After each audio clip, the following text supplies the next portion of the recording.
Hey now, so before there was Ricky Henderson, before there was Lou Brock, there was Max Carey. You may never heard of Max Carey if you're not like a deep dive Hall of Famer. So Max Carey played most of his career with the Pittsburgh Pirates.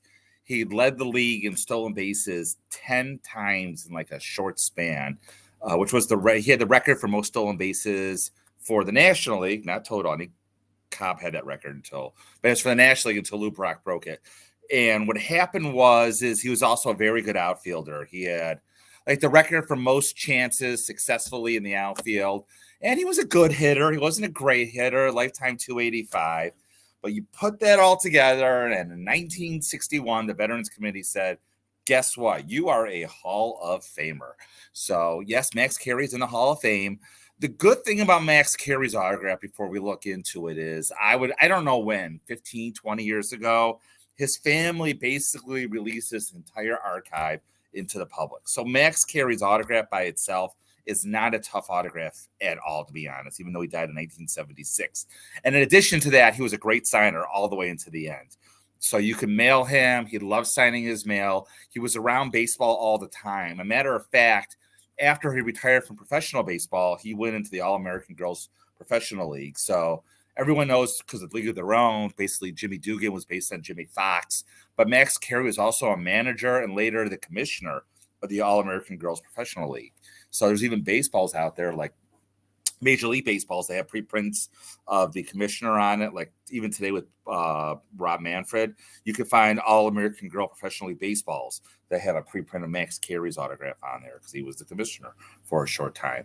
So without any further ado, let's take a look at the autograph of Max Carey. So this is my autograph. Again, this is a check. I want to say I paid $30 for it. I know the picture's not great. Again, we'll get to the autograph analysis in a second, but again, it's not a rare autograph at all. A check shouldn't cost more than $50. There's tons of them out there. I hate cancellations, but what's nice about this, and I know it's blurry, you can see it's made out to cash, and on the back of the check, he endorsed it as well, Max Carey, and it's a beautiful autograph. So I'm happy with mine. I'm not going to look at upgrade. So we look at the PSA autograph database. The nice thing about him, and again, this is his autograph was consistent through his entire life. What you're looking for basically is, again, you're looking for a Max and a Carey. The distinct thing about him, two things, is the M and the C were always great, taller than the rest of his autograph in his name.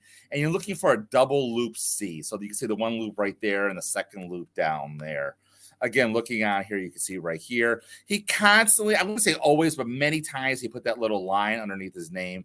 Again, you can see here, the high M, the high C, and you can see here it loops around again. Very consistent. Again, here's another check. You'll see a lot of checks.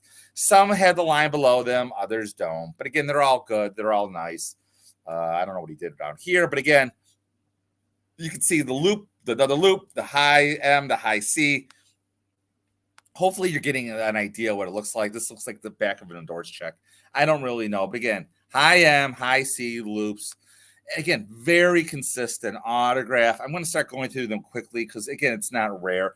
This is an interesting autograph. I don't know what's going on here on the side. I know this autograph is good.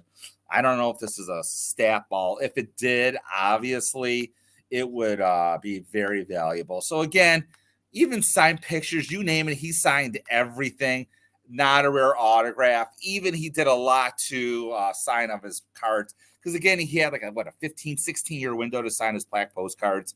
So even there, about $100, $150, which, again, is not much given the fact when he passed away. So if you go to Heritage, again, the only thing that really is valuable are like these single-sign baseballs. Again, these have just exploded in value.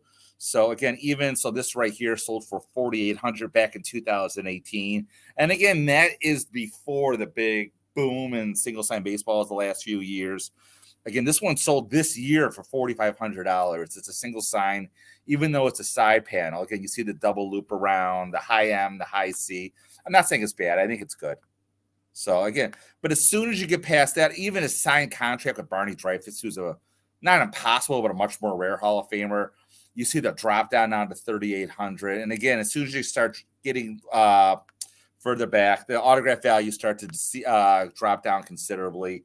And again, if we keep going down, I'm just looking for single sign Max Carey's. But again, like this is a letter to Max signed by Roger Hornsby. So you can see there's a lot of letters addressed to him that when the family released it, he had a lot of nice signed letters that he kept from his family.